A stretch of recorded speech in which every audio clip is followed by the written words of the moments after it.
Hey, everybody. Good evening. Good evening. So good to be with you. I apologize for my voice. I've actually had laryngitis for like weeks.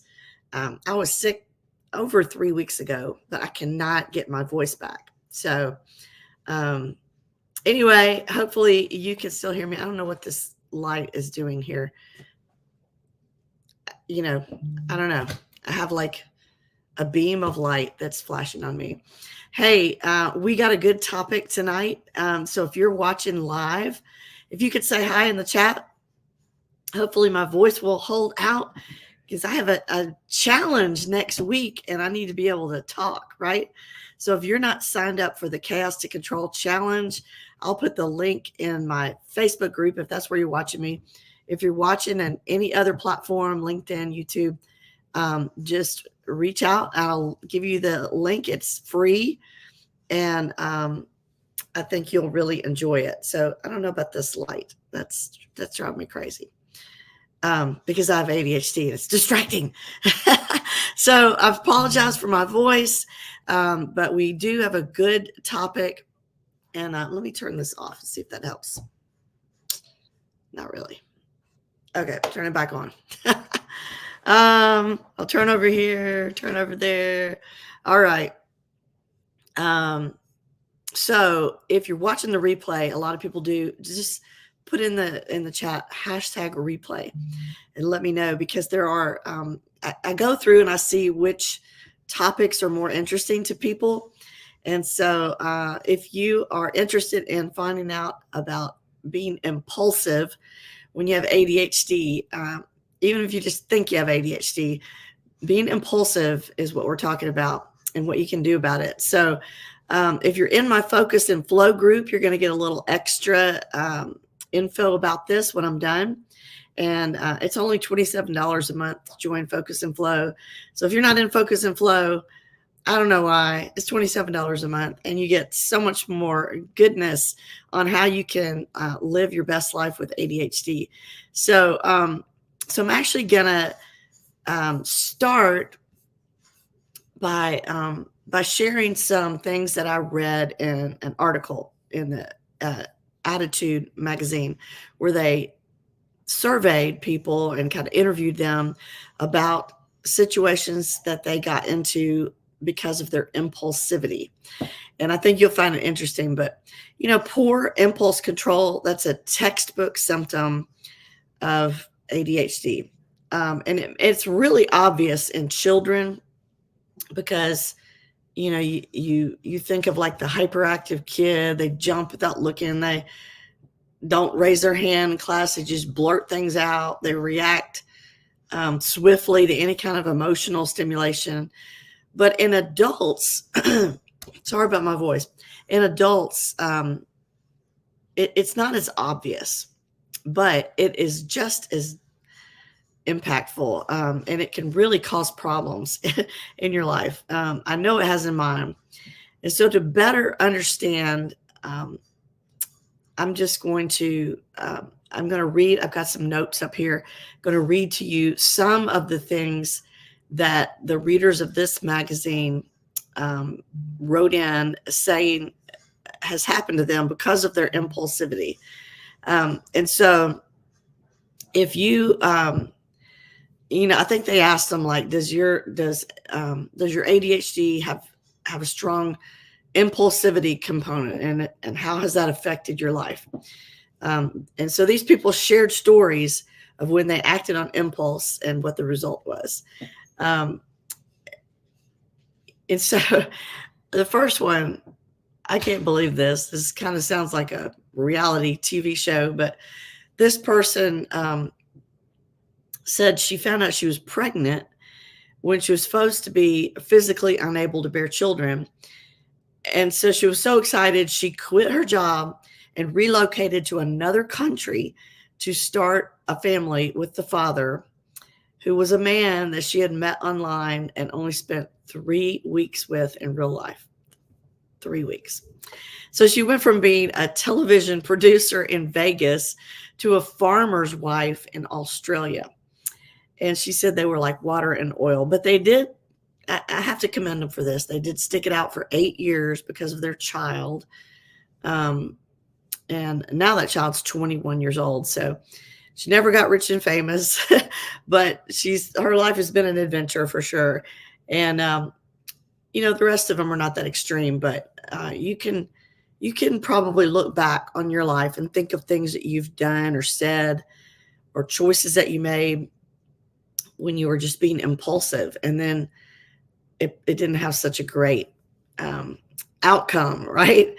So another person said their impulsivity has dangerously impacted their driving. They said they get impatient in traffic, and they're not as aware of cars behind them or in the lane that they're next to when they're trying to merge. And so they've had a lot of car accidents and near misses with death.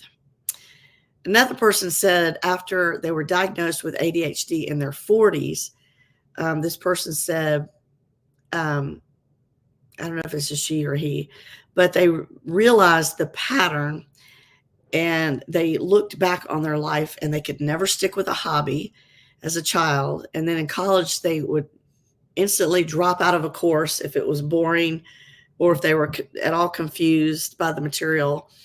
And a few years ago, they changed jobs 8 times in under 2 years. And this person said it has taken her 35 years to slow down and ask for help when overwhelmed.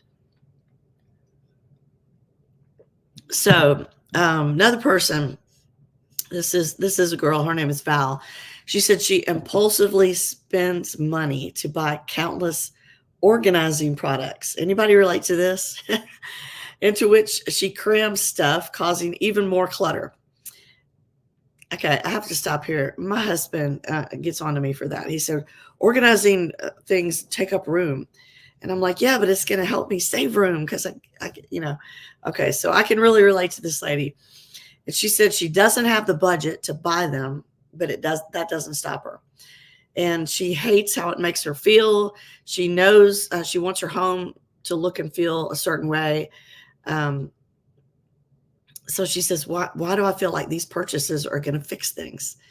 All right. So another person said in the months leading up to his diagnosis, which was a period of tremendous upheaval and overwhelming symptoms, he got 8 new piercings in 3 months, all entirely spontaneous.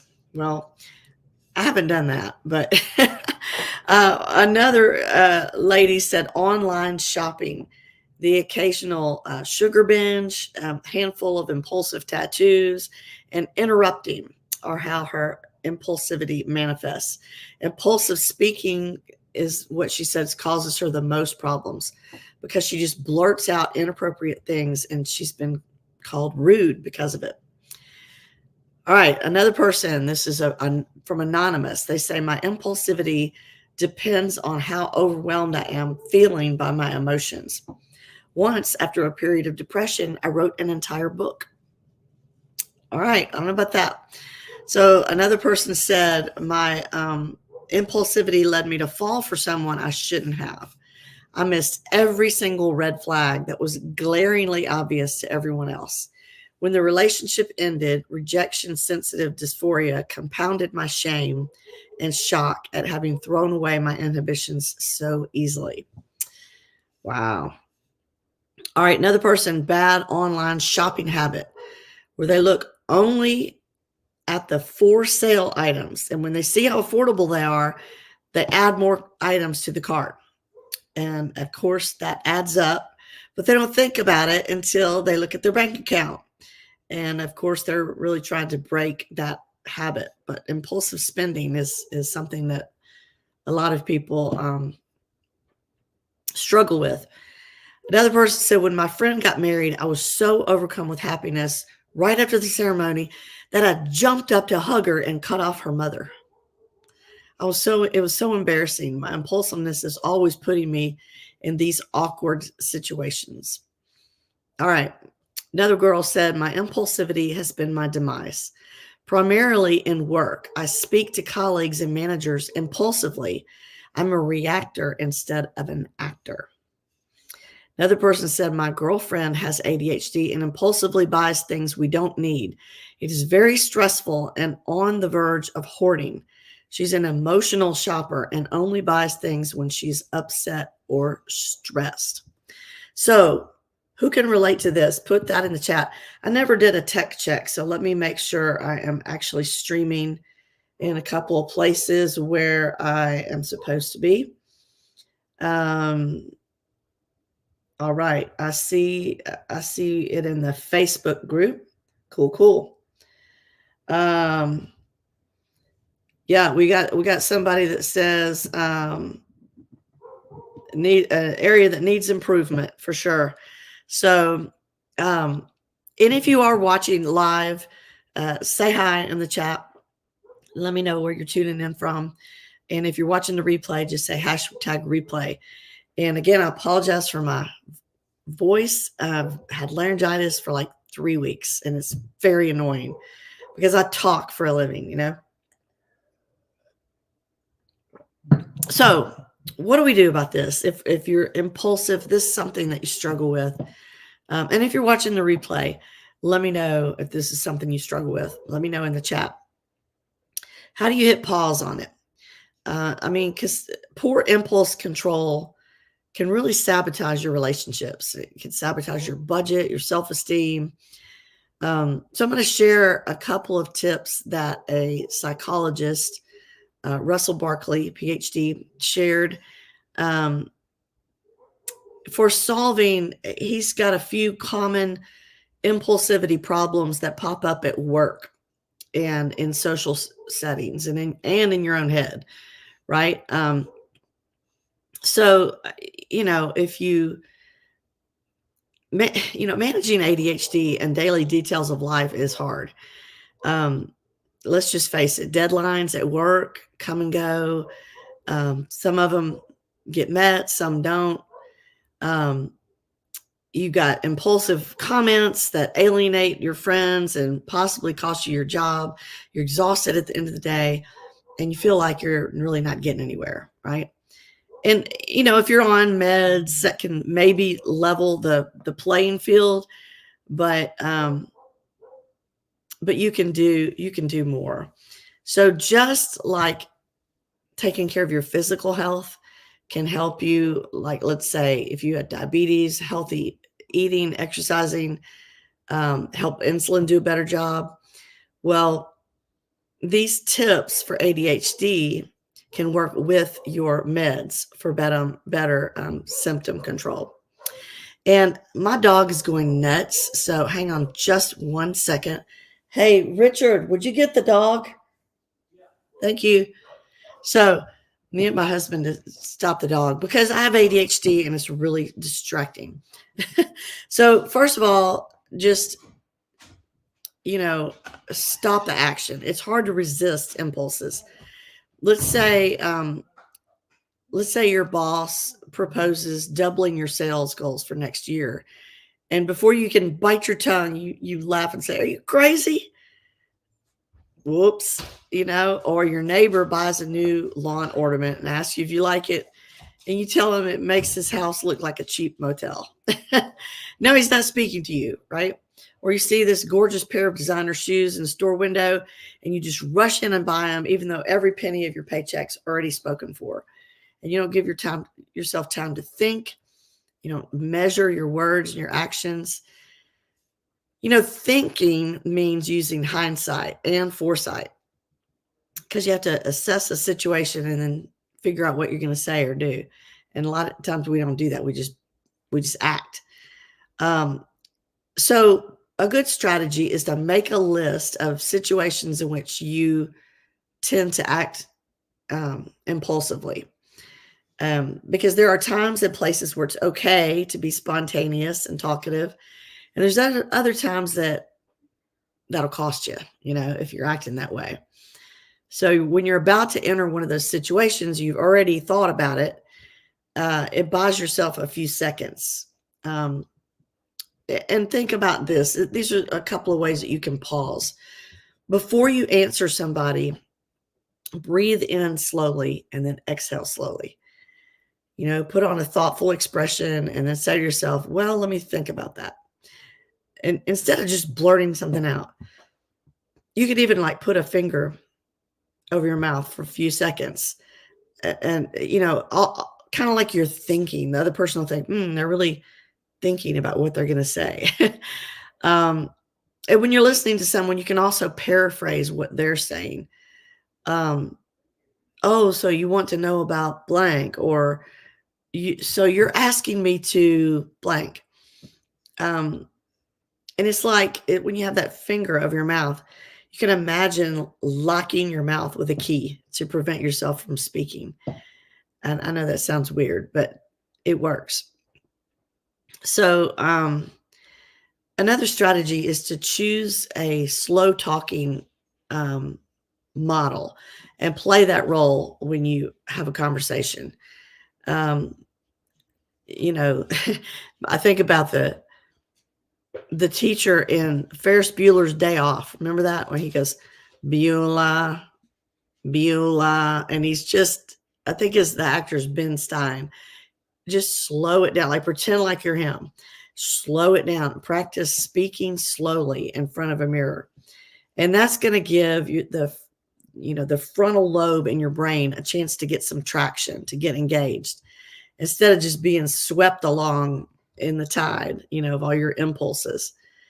So those are ways to just stop the action.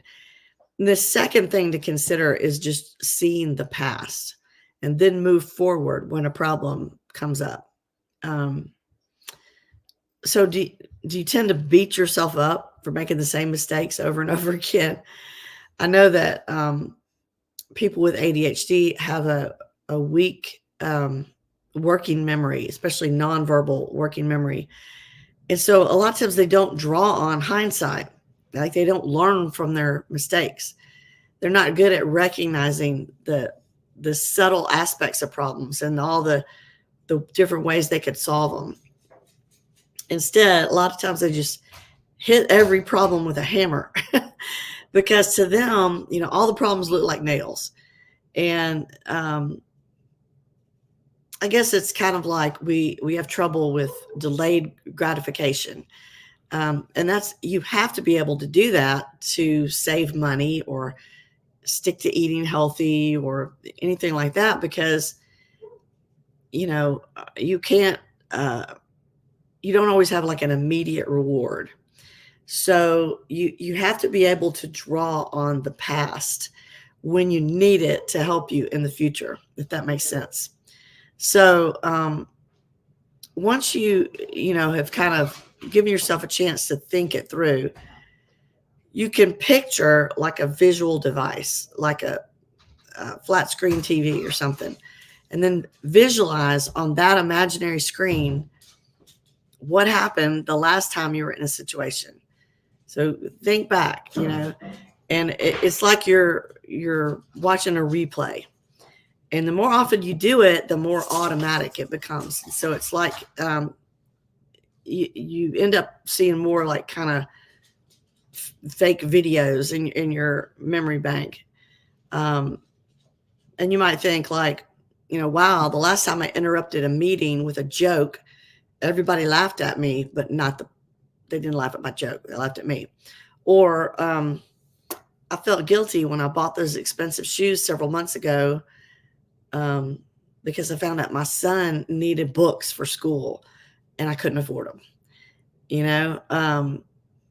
So when you're assessing the past, you want to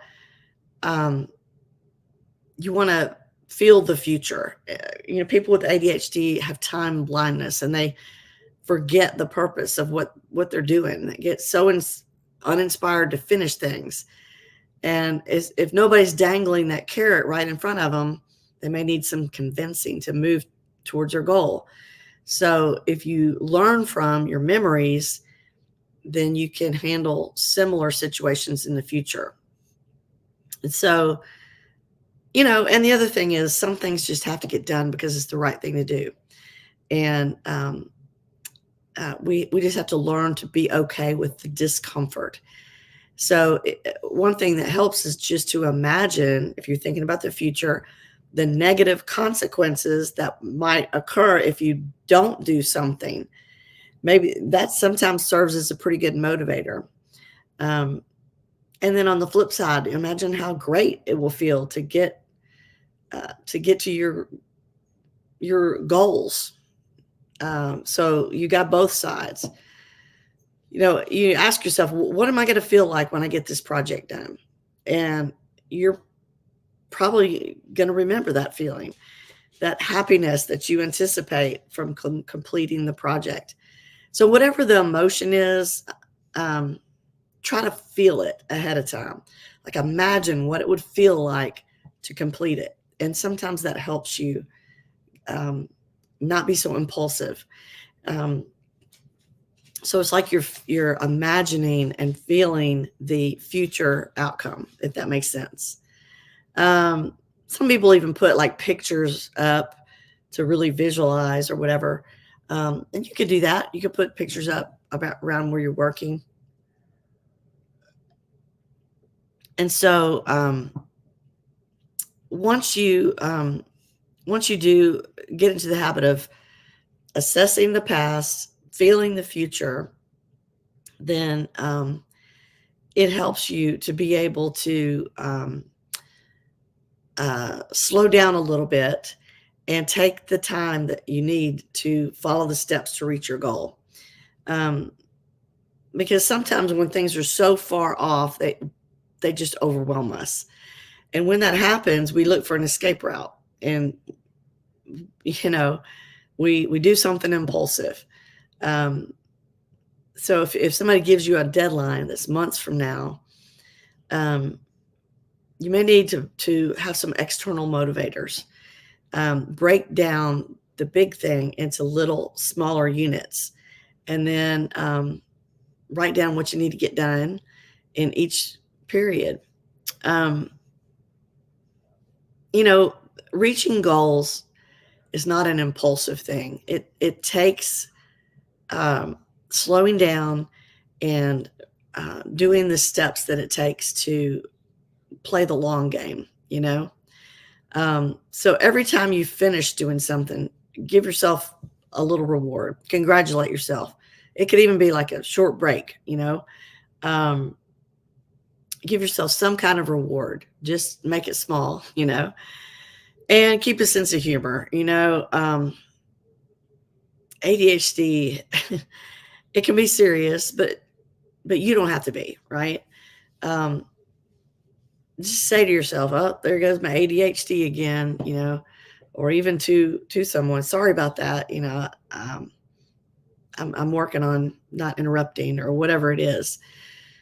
And when you do that, you've done some important work. You've owned the mistake. You've explained why the mistake happened. You apologized, and then you didn't make any excuses by blaming others, and you're promising to do better next time. That's going to really help your self-esteem. And, because if you don't take ownership, if you're blaming other people, you're not going to move forward. So I do have some other tips that I'm going to give you. And I'm sorry about this light in my voice. This is just like craziness. Look at this. Ooh. It's because I got this fake background and it's messing up. But hopefully you still got some tips. I don't know why this is doing this. It's not usually like that. But hopefully you still got some tips that you can use and you found this helpful. If you're in my focus and flow group, I am going to jump in there and give you a little bit more information, and I will probably take this background off. But I do want to tell you before I jump off, I'll tell you what, I'm just gonna do it right now. Let me just get rid of this because this is just craziness. See if that's so much better. Why didn't I do that before? So you still got a little blur, but okay. So let me just remind you that Monday and Tuesday of next week is the Chaos to Control Challenge. So exciting. If you have not signed up, you really need to. It's absolutely free. And I would encourage you to upgrade to VIP. It's only $17, and you get on Zoom with me that way. And then I stay on longer, and we do live Q&A, and it's a lot of fun. It's a lot more interactive. I don't have hardly anybody opting in for that right now. So really, it'd be a lot more fun if there were more people. And also, I'm going to give you some little bonuses for doing that. So I'll put the link below in the Facebook group, and go ahead and sign up. There's a pre-challenge going on all this week, and it's just going to be a lot of fun. We're going to learn how to get more done with less stress and get the most important things done. ADHD friendly time management.